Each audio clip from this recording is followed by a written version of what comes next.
खैबर पख्तूनख्वा के outgoing CM Ali अमीन गंडापुर, जिन्हें ओहदे से बरतरफ कर दिया गया, इमरान खान साहब के एक बड़े खिलाड़ी, उनकी जमानत मंजूर हो गई है। पोस्ट कर दिया गया कि इस्तीफा दे रहे हैं, अमानत थी इमरान खान की, वापस कर रहे हैं। गंडापुर ने टाटा बाय बाय खत्म कर दिया। वहां मिठाई बांटी जा रही थी, लोग जमा हो चुके थे।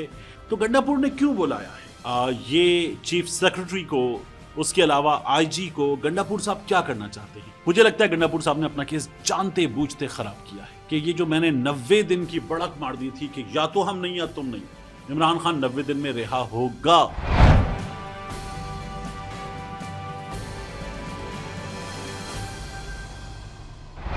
बिस्मिल्लाहिर्रहमानिर्रहीम, अस्सलाम वालेकुम। ये आपका अपना डिजिटल प्लेटफॉर्म है। मैं तारिक मतीन हूँ। वल्लाहु खैरुल माकिरीन। अल्लाह सबसे बेहतर तदबीर फरमाने वाला है, वही बचाएगा मेरे देश को बलाओं से, जो बारिश में शजर से घोंसला गिरे नहीं देता, क्योंकि उसकी तदबीर तमाम तदाबीर की इमाम है। इस वीडियो में खैबर पख्तूनख्वा के आउटगोइंग सीएम अली अमीन गंडापुर, जिन्हें ओहदे से बरतरफ कर दिया गया, इमरान खान साहब की जानिब से क्या हुआ, अडयाला जेल के अंदर क्या कोशिशें की गई और एक तिगड़म लड़ाने की कोशिश की गई कि अली अमीन गंडापुर के पास से जो मनसब जा रहा है वो ना जाए, क्या ऐसी कोई कोशिश भी की गई? दिलचस्प कहानी है, ये मैं आपके सामने रखूंगा।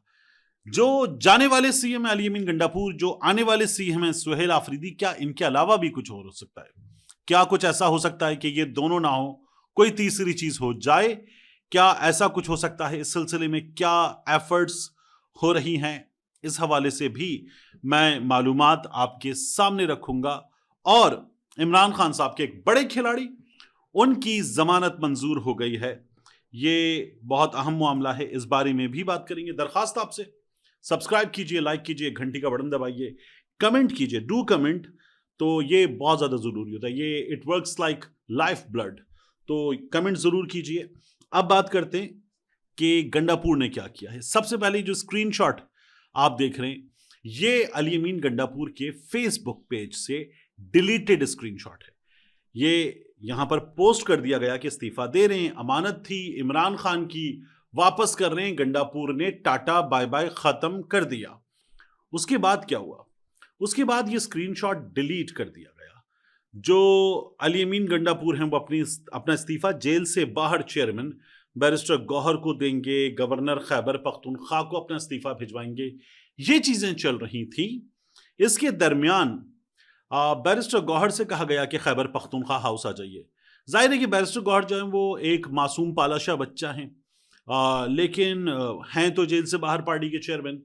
तो जो असल में हम चलते हुए देखते हैं वो देखते हैं कि सलमान अकरम राजा साहब क्या कर रहे हैं, क्या कह रहे हैं, या पार्टी के कुछ सीनियर रहनुमा।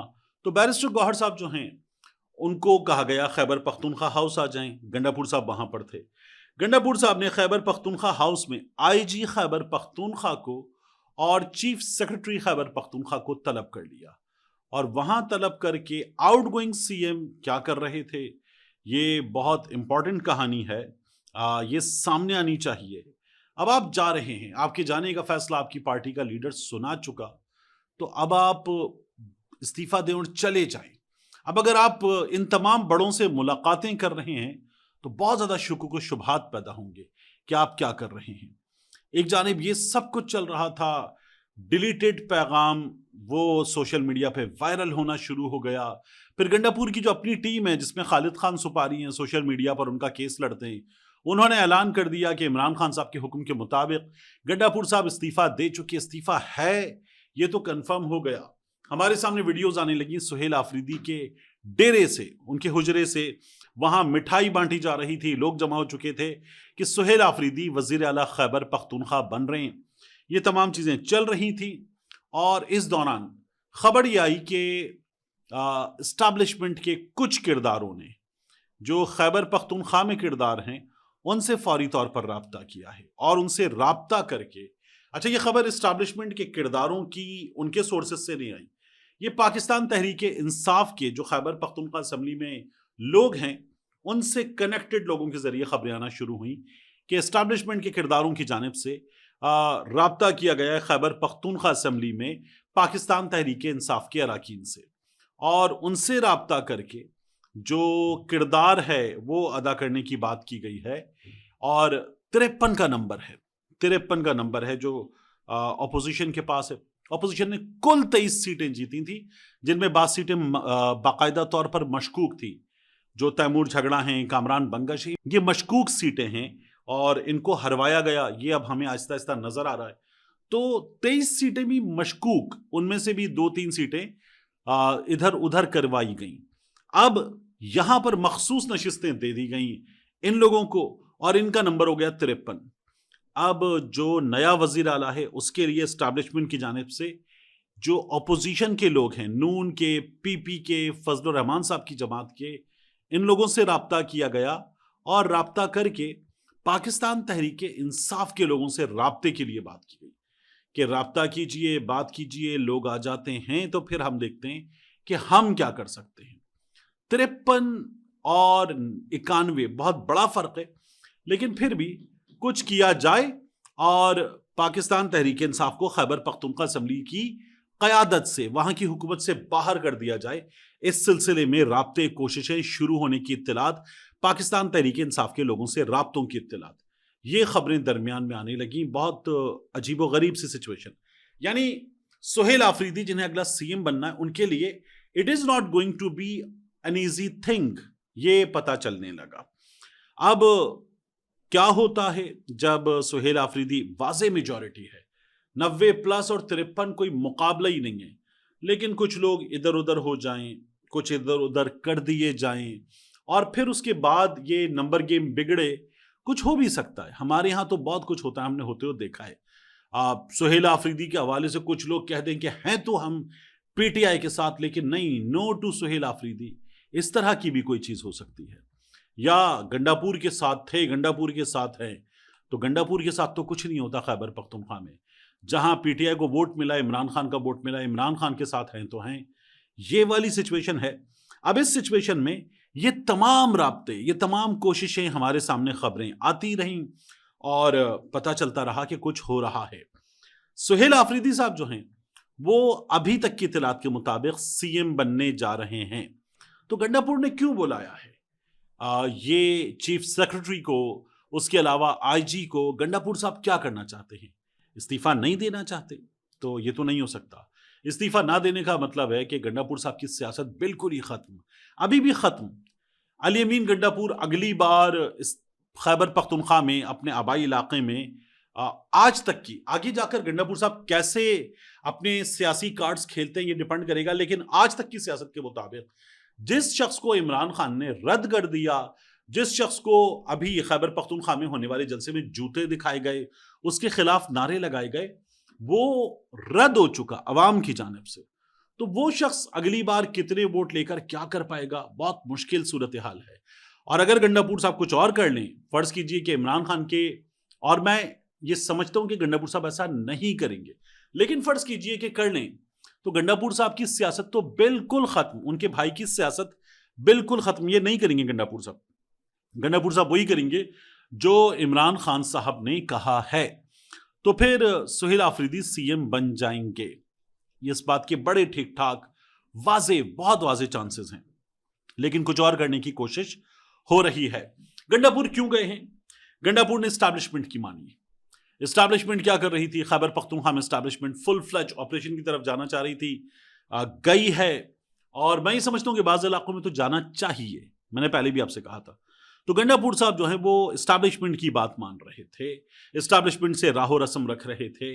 गंडापुर साहब ने इमरान खान साहब की जमात का 2 बार जो बड़ा एहतजाज है उसको नाकाम करवाया, और गंडापुर साहब ने ये जो आखिरी जलसा है इसको भी खराब करवाया।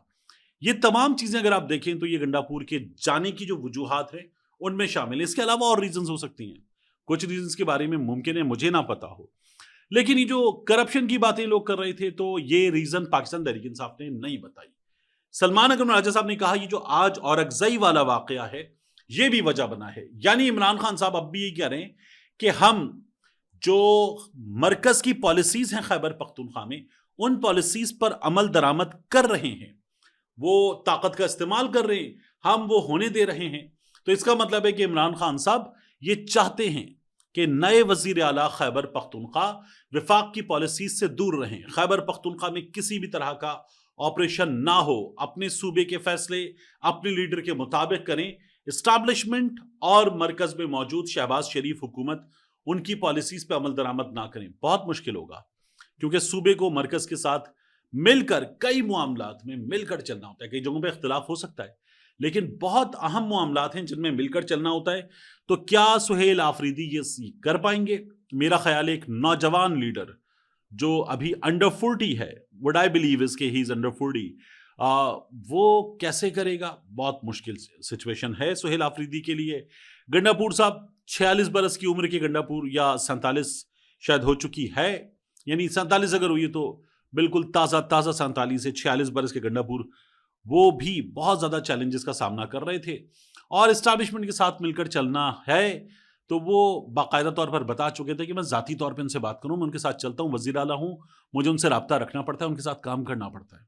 इमरान खान साहब इसके लिए मना कर चुके थे।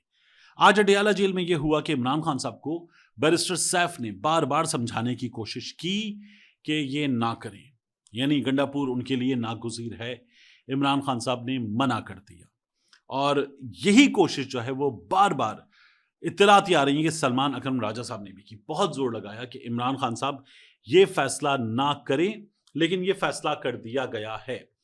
एक इत्तला ये भी है कि ये जो गिरफ्तारियां खैबर पख्तूनख्वा में हुई हैं, या पाकिस्तान तहरीक इंसाफ के कुछ लोगों को खैबर पख्तूनख्वा में प्रॉब्लम हुई है, उसके पीछे भी गंडापुर हैं।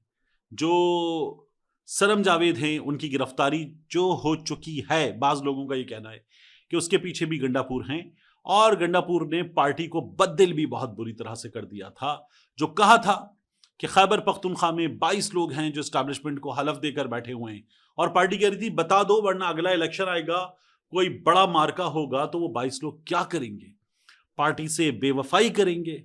यानी 91 का नंबर खैबर पख्तूनख्वा में पाकिस्तान तहरीक इंसाफ के पास है। आप उसमें से 22 माइनस कर दीजिए तो आप कुछ 79 78 के आसपास आ जाते हैं।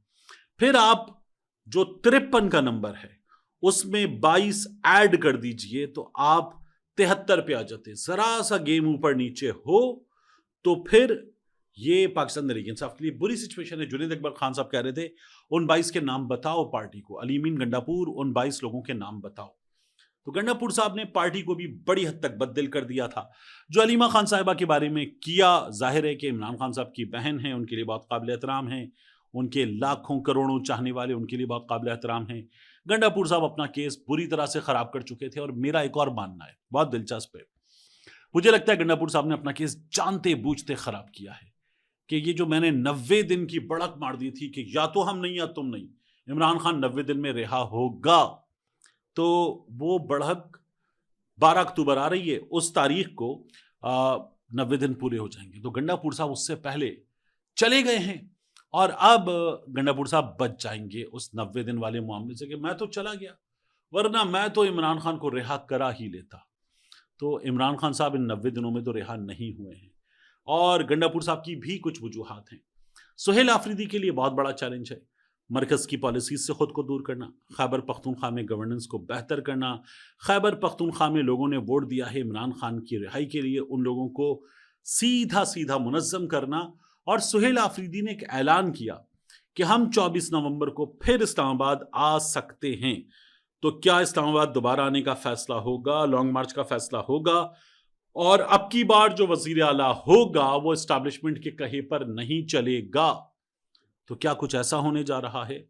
नवंबर बहुत अहम है, नवंबर सर पर आ गया है, तो क्या खैबर पख्तूनख्वा में सब कुछ बदलने जा रहा है? बहुत इंपॉर्टेंट सिचुएशन है। इस सिचुएशन में ये सारे फैसले हुए हैं, तो ये पूरी पिक्चर है। अभी इस पिक्चर में बहुत से रंग भरे जाने बाकी हैं। जाते जाते आखिरी चीज जो मैंने वीडियो के आखिर में आपसे अर्ज किया था कि इमरान खान साहब की जमात के तगड़े खिलाड़ी, उनकी जमानत हो गई है। तो लाहौर हाई कोर्ट में 3 मुकदमात में जो अडियाला जेल में कैद हैं एजाज चौधरी साहब, बुजुर्ग रहनुमा पाकिस्तान तहरीक इंसाफ के, उनकी जमानत हो चुकी है। एजाज चौधरी साहब जो हैं वो रिहा हो जाएंगे। इस बारे में अगर बात की जा रही है, ये जमानतें होना और अगर रिहाई हो जाती है तो फिर हमारे यहाँ ये कहा जा रहा था कि नवंबर से पहले तब्दीलियां भी आएंगी, तब्दीली भी आ सकती है, तो क्या उस जानिब बढ़ें? टू अर्ली टू डिसाइड, लेकिन इशारे शायद आ रहे हैं। मिलते हैं इंशाल्लाह आपसे अगली वीडियो में।